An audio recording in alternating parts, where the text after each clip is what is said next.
오늘은 신앙은 참여의 문제다라는 제목 같이 나누겠습니다. 신앙은 참여의 문제다. 여러분, 예수님은 안전한 은혜의 자리로 부르십니다. 하나님은 우리를 사랑하시기 때문에 안전한 은혜로 부르십니다. 오늘 참 한 주간의 마지막 토요일이죠. 오늘까지가 이제 한 주간이 끝나고 내일부터 이제 한 주간이 시작이 되는데, 사실 토요일 일주일의 피로를 좀 싹 녹이면서 좀 주무실 수 있는 시간인데, 주님을 만나려고 이 자리에 나오신 여러분들, 하나님이 대단히 기뻐하시는 줄 믿으시기 바랍니다. 참 이번 한 주도 얼마나 고생하셨습니까? 참 산다고 하는 것이 참 치열합니다. 그렇죠? 어떻게 보면 몸도 마음도 이 방전 직전까지 우리가 가게 되는 일이 참 얼마나 많습니까? 이번 주도 참 잘 버텼다, 이런 생각이 들 때가 참 많습니다. 이렇게 외로움과 무력감이 우리에게 쓱 달려오기도 합니다. 오늘 이 새벽 예배는요, 그저 그냥 종교적인 행사, 새벽 그냥 그저 드리는 예배, 그런 자리가 아니죠. 오늘 예배는, 늘 예배라는 것은 저와 여러분들 이 세상에 있는, 살아가면서 사는 어떤 스트레스의 전원을 좀 잠시 끄고 주님이 예비하신, 어떻게 보면 영적 급속 충전기 같이 우리 휴대폰에 충전을 하듯이, 그렇게 영적 급속 충전기에 우리 마음을 연결하는 시간이라고 생각이 됩니다. 주말에 이 시간 주님께 먼저 내어드린 여러분의 삶에 세상이 줄 수 없는 영원한 완벽한 휴식, 영원히 이제 우리는 살아갈 것인데, 지금부터 우리가 완벽한 휴식과 채우심의 은혜가 임하기를 간절히 축원을 드립니다. 첫 번째로, 여러분, 신앙은 참여의 문제다 그러는데, 하나님은 주님의 따뜻한 밥상으로 우리를 부르십니다. 따뜻한 밥상. 여러분, 오늘 이 14절에서 17절 제가 다시 한번 읽어드릴게요. 그런즉 내 사랑하는 자들아, 이 고린도 교회 사람들에게 바울이 얘기하는 거죠. 우상 숭배하는 것을 피하라. 나는 지혜 있는 자들에게 말함과 같이 하노니 너희는 내가 이르는 말을 스스로 판단하라. 잘 생각해 보라는 거죠. 우리가 축복하는 바 축복의 자는 그리스도의 피에 참여하는 것이 아니겠느냐? 우리가 떼는 떡은 그리스도의 몸에 참여하는 것이 아니냐? 그러니까 예수님의 피와 그리스도의 몸, 우리가 참여하는 거다. 주님께 참여하는 거다. 17절에 떡이 하나요? 많은 우리가 한 몸이니 우리가 한 떡에 참여함이라 이랬습니다. 여러분, 지금 고린도 성도들에게 가짜 신을 섬기는 우상 숭배 자리에는 얼씬도 하지 말라는 거예요. 이게 좀 다정하게 말하는 것인지 강력하게 말하는 것인지 분분합니다만, 제가 볼 땐 좀 강하게, 그렇지만 간곡히 다정한 마음을 가지고 말하는 것 같아요. 여러분, 우리가 예배하는, 함께 나누는, 예배하면서 함께 하는 이 포도주 잔과 빵, 이걸 보라는 거예요. 이 잔을 마시고 빵을 나누는 것은 단순히 음식 먹는 게 아니냐느냐. 그것은 바로 예수님의 흘리신 피와 그 찢기신 몸에 깊이 참여한다는 거죠.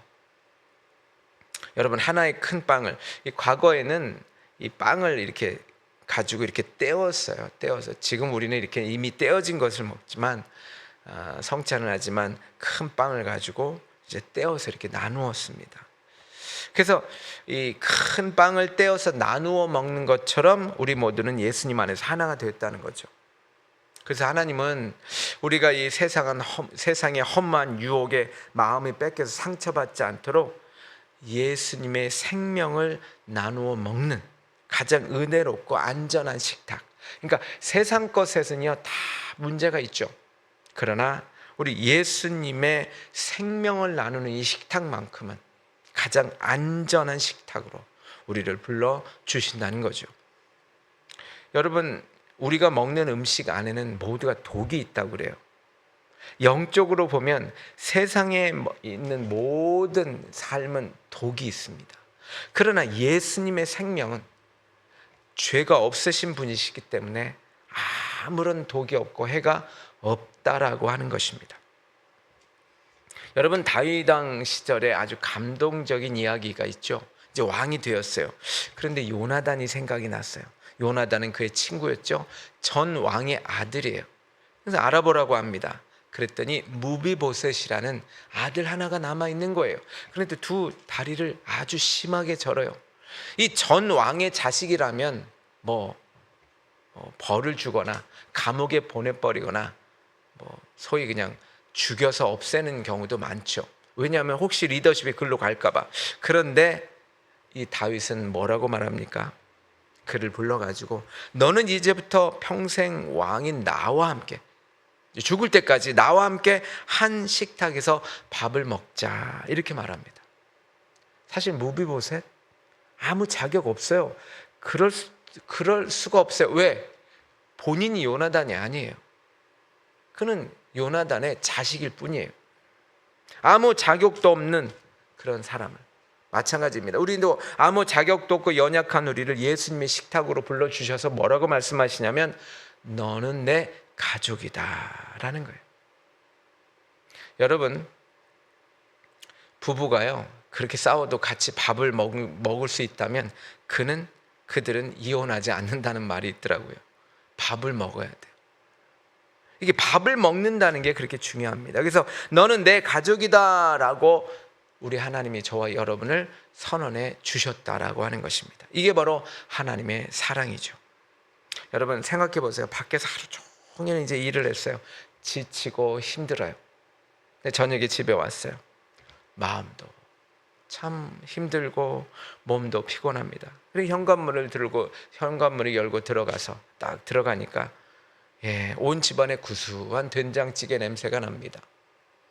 아이는 그 밥상에 앉아서 한 숟가락을 푹 떠서 먹습니다. 그러면요 하루 동안 밖에서 얻은 그 서러움, 피로 싹 녹아집니다. 그리고 다시 내일 살아갈 힘을 얻습니다. 마찬가지입니다. 새벽을 깨워서 나온 저와 여러분들을 하나님이 이렇게 주님의 식탁에서 바로 이와 같이 따뜻하게 저와 여러분들에게 든든하게 먹이시는 곳이 바로 이 예배인 줄 믿으시기 바랍니다. 요한계시록 3장 20절에 주님이 우리에게 말씀하셨죠. 볼지어다 내가 문 밖에 서서 두드리고 누구든지 내 음성을 듣고 문을 열면 내가 그에게로 들어가 그와 더불어 먹고 그는 나와 더불어 먹으리라. 같이 먹자는 거예요. 주님은 먼 곳에서 그냥 구경만 하는 분이 아닙니다. 저와 여러분에게 오셔서 마음의 문을 두드리면서 가장 친밀한 식사의 자리로 찾아와서 교제하기를 원하신다는 것입니다. 그래서 우리는 세상에서 방황하지 말고 주님의 식탁으로 나와야 될 줄 믿습니다. 바로 예배의 자리죠. 자, 그렇다면 주님의 식탁에 참여하면서 큰 위로를 받은 저와 여러분들은요 세상의 다른 유혹들을 어떻게 대처해야 될까요? 두 번째입니다. 하나님은 우리를 어둠의 자리에서 건져내신다는 거죠. 오늘 18절에서 20절까지 제가 다시 한번 읽어보면요 육신을 따라 난 이스라엘을 보라. 재물을 먹는 자들이 제단에 참여하는 자들이 아니. 육신을 따라 이스라엘, 이건 뭐예요? 지금껏 관습대로 그렇게 나온 이스라엘을 보라는 거예요. 재물을 먹는 자들은 제단에 참여하는 자들이라 라는 거예요. 자, 19절에 그런즉 내가 무엇을 말하느냐? 우상의 재물은 무엇이며 우상은 무엇이냐? 이게 무슨 말이냐면 우상의 재물은 아무것도 아니라는 거예요. 그 재물 자체는 아무것도 아니라는 거예요. 그래서 20절에 무릇 이방인이 제사하는 것은, 자, 재물 그 자체는 아무것도 아니지만 봐라, 그 뒤에는 뭐가 있느냐? 이방인이 제사하는 것, 그것은 귀신에게 하는 거라는 거예요. 재물은 아무것도 아니지만 그 뒤에 누가 있느냐? 귀신에게 있다는 거예요. 그러나 하나님께 제사하는 것은 너희가 귀신과 교제하는 자가 되지 원치를 않는다는 거예요. 그러니까 하나님께 그것은 제사하는 것이 아니라는 거예요. 여러분, 바울은 옛날 이스라엘 백성들 그 드려진 제물에 대해서, 제사를 대해서 지금 이렇게 설명하고 있는 것이죠. 그 제단에 올려진 제물을 나누어 먹거든요. 그 제사를 통해서 하나님과 깊이 연결된다는 거예요. 그러나 그 자체, 그 제물 그 자체는 아무것도 아니라는 거예요. 사실 그 세상에 가짜 신이나 우상에 바쳐진 제물, 그 자체가 무슨 힘이 있겠습니까? 아무것도 아니에요. 그런데 문제는 하나님을 모르는 이방인들이 우상에게 제사하는 행위 그 자체는, 그 뒤에는 귀신이 있다는 거예요. 귀신들, 사람을 속이는 어둠의 영과 귀신들이 도사리고 있다는 것입니다. 이 바울은 하나님이 거룩한 자녀들이 그런 어둡고 이 속이는 그런 헛된 귀신의 세력과 어울리는, 그래서 삶을 망가뜨리는 일이 결코 없기를 원한다는 거죠. 여러분, 우리가 이 세상에 살면서 이 불안이 있고 불평이 있어요. 이런 가득한 어둠의 세상에, 그런 어둠의 자리에 앉아서 저와 여러분의 소중한 마음을 빼앗기지 않기를 주님은 원하십니다. 마틴 루터가 이런 말을 했어요. 그리스도인은 하나님께 속한 사람이다. 그러므로 세상 헛된 우상에게 단 한 걸음도 내어 주어서는 안 된다. 그러니까 이 말은 뭐예요? 세상에서 우리가 불안하고 불평이 가득한 이 세상에서, 여러분, 힘드니까 아무거나 먹으면 안 되잖아요. 힘들다고 아무거나 집어먹으면 안 되잖아요. 마찬가지로 저와 여러분들이 제대로 올바른 것을 먹어야 된다는 거예요. 그게 바로 예수 그리스도의 몸과 피예요.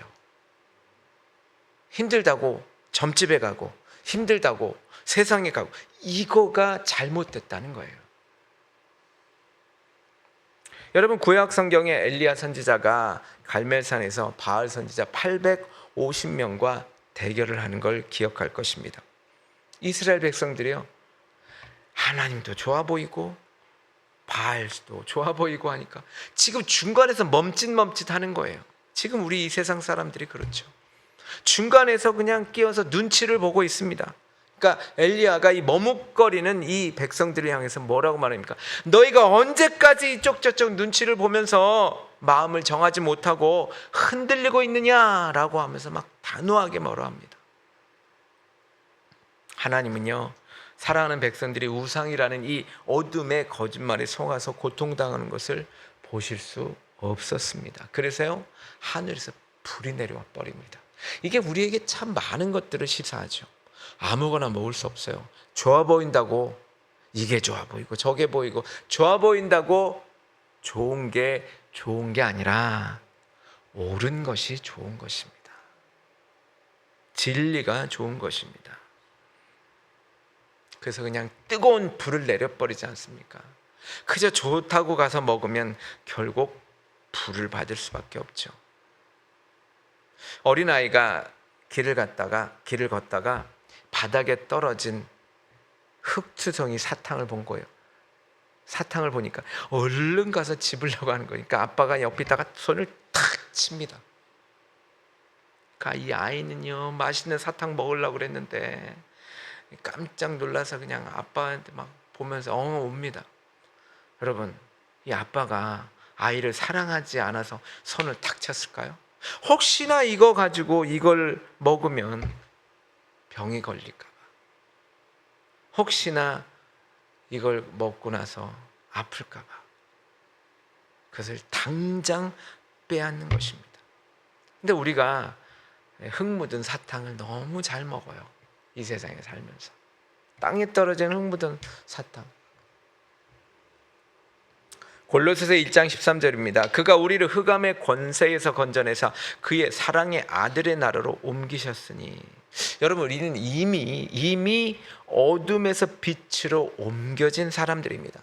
더 이상 이 불안과 두려움이라는 어두운 그릇 안에서 떨면서 살 필요가 없습니다. 우리는 주님께로 나와야 될 줄 믿습니다.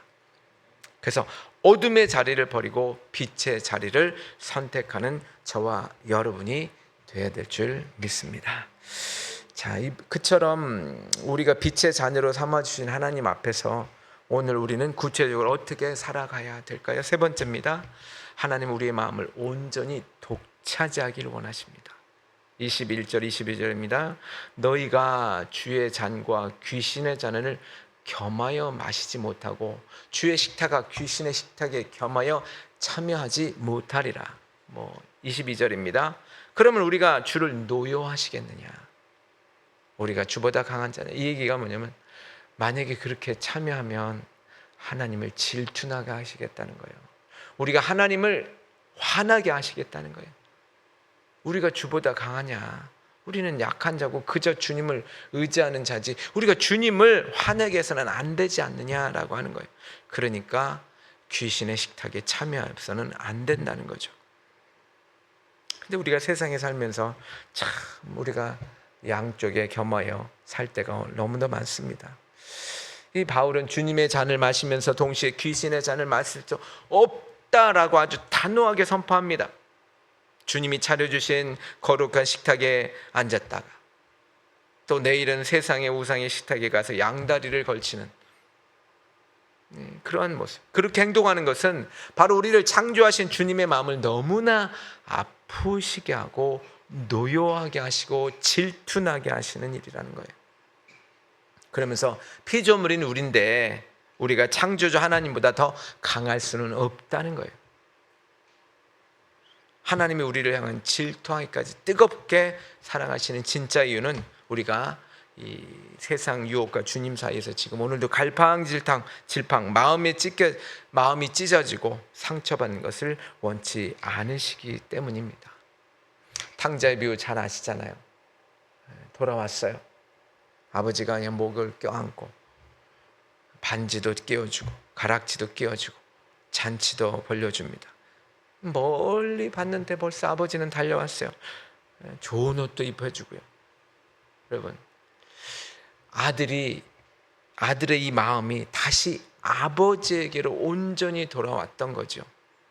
그래서 아버지는 그때 세상을 다 얻은 듯 기뻐하셨다는 것입니다. 온전히 돌아오는 게 중요해요. 온전히 돌아오는 거. 하나님은 저와 여러분의 마음이 온전히 하나님께 있기를 원하는 거죠. 온전히 돌아오는 거. 여러분, 서로 깊이 사귀다가 이제 남자 여자 이 선남 선녀가 이제 남편과 아내가 됩니다. 결혼해요. 그런데 평생을 약속하는 그 결혼식장에서 배우자를 향해서 이렇게 말하는 사람은 단 한 사람도 없어요. 나는 당신을 절반만 사랑할게요. 나머지 절반은 다른 사람을 위해 남겨둘게요. 이렇게 말하면 그건 결혼식이 아니죠. 이런 사람은 아무도 없습니다. 진짜 사랑은 나의 온전한 전부를 주고 상대방의 마음도 전부를 원하는 거, 이게 결혼이잖아요. 여러분, 우리는 예수 그리스도의 신부입니다. 우리 예수님은 온전히 모든 마음을 주셨어요. 그렇다면 우리도 온전히 하나님께 우리의 마음을 드려야 될 줄 믿습니다.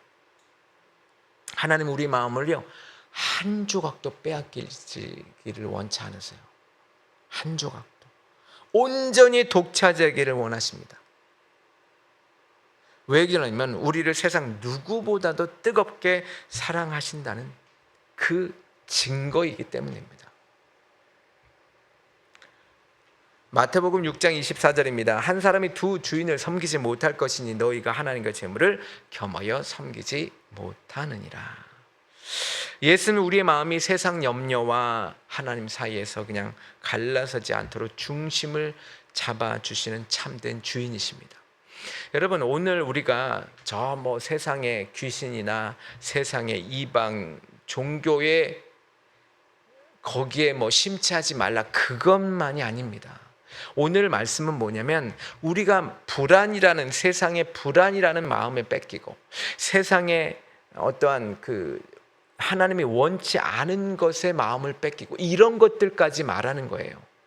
여러분, 우리는 세상 두려움의 마음을 뺏기고 불안의 마음을 뺏기고 뭔가 좋은 것이 있으면 거기에 뺏기고 요즘에 심리학에서는 현대인은 쇼핑에 너무 빠져있다 이런 표현을 하는데 맞아요. 이 쇼핑에 그냥 빠지고 또 게임에 빠지고, 여러분, 그냥 먹으면 크게 나쁘지 않을 음식같이 느껴지기도 해요. 그러나 여러분, 그 뒤에는 무엇이 있느냐? 오늘 말씀에는 귀신이 있다는 거죠. 우리 불안 뒤에, 두려움 뒤에, 깊이 빠진 어떤 게임 뒤에. 그래서 오늘 말씀은 바로 이 마음을 뺏기지 말라는 거예요. 두 마음으로는 하나님을 섬길 수 없다라고 하는 것입니다. 결론입니다. 우리는 하나님의 소중한 자녀입니다. 사실 오늘 말씀은 이렇게 생각해야 돼요. 자격이 없으니 혼날 것이다, 이런 말은 아닙니다. 저도 그렇고 여러분도 그렇고 사실 마음을 뺏길 때가 참 많아요. 그런데 하나님이 자격이 없으니 혼날 것이다, 너 왜 이랬어, 이렇게 어떤 무거운 죄책감으로 또한 어떤 부담감으로 저와 여러분에게 주시는 말씀이 아니라, 너희는 내 식탁에 초대받은 귀한 자녀다라고 하는 것, 이 말씀이 오늘 우리에게 들려지기를 간절히 부탁을 드립니다. 너는 내 식탁에 초대받은 소중한 자녀다라고 하는 것입니다. 오늘 하루 나를 사랑하시는 하나님의 은혜를 믿고 오늘도 열심히 저와 여러분이 살아야 될 텐데요. 오늘 세 가지만 우리 결론을 맺도록 하겠습니다. 우리 적용할 것입니다. 첫 번째는요, 주님의 따뜻한 밥상에서 영혼을 충전하십시오. 세상 스트레스의 전열을 좀 끄고요, 기도와 말씀의 자리에서 오늘도 거기에 마음을 머물리면서 영혼을 급속히 충전하시는 저와 여러분 되시길 부탁을 드립니다. 그게 바로 예배죠. 두 번째는 영혼을 병들게 하는 흙투성이 사탕을 버려야 되는 거예요. 자, 우리가 흙투성이 사탕 참 많이 먹을 때가 있어요. 조심해야 되겠죠. 그래서 세상의 유혹 사이에서 머뭇거리지 말고 죄와 불안의 자리, 이 죄와 불안의 자리가 귀신의 자리예요. 여러분들, 오늘 성경이 말하고 있는 거죠. 그래서 그 죄와 불안의 자리, 귀신의 식탁을 즉시 끊어내야 될 줄 믿습니다. 세 번째는요, 결혼식의 서약처럼 마음 전부를 드리시길 바랍니다. 내 마음의 주인은 오직 예수님뿐입니다 라고 하는 이 선포를 저와 여러분들이 해야 될 줄 믿습니다. 그래서 물질이나 세상 염려에 마음을 한 조각도 빼앗기지 않도록 늘 우리는 기도하면서 나아가야 될 줄 믿습니다. 오늘 내 마음의 참된 주인이신 주님이 저와 여러분들을 붙들어 줄 줄 믿습니다. 내 힘으로 안 돼요. 기도해야 돼요. 성령님이 함께 해줄 줄 믿습니다. 그래서 저와 여러분의 중심을 붙잡아 줄 줄 믿습니다. 그래서 한 조각의 마음도 빼앗기지 않고 온전한 승리를 누리는 성령님과 함께 하시는 복된 하루가 되시기를 주님의 이름으로 축복합니다. 기도하죠. 하나님 아버지, 세상에서 치이고 방전된 몸과 마음을 이끌고 주님의 따뜻한 밥상 앞으로 나왔습니다. 여전히 손에 쥐고 만지작거리는 세상에 되면 흙 묻은 그 사탕과 염려들을 이 시간 단호하게 던져버리게 하여 주옵소서. 하나님과 세상 사이에 양다리 걸쳤던 마음을 거두고 결혼식의 서약처럼 우리의 마음 전부를 주님께만 드리게 하여 주옵소서. 내가 느끼는 그 어떤 무력감보다 하나님의 사랑이 훨씬 크다는 것을 믿습니다. 내 마음의 참된 주인 되신 예수님이 오늘 하루도 우리의 걸음을 안전하게 성령님과 함께 붙들어 주시고 지켜주시고 그 중심을 붙잡아 주시옵소서. 오늘 귀한 복된 토요일, 오늘도 주님이 함께 하시고 귀한 식탁의 자리에서 귀한 맛있는 음식을 주심을 감사하고 예수님의 이름으로 기도하옵나이다. 아멘.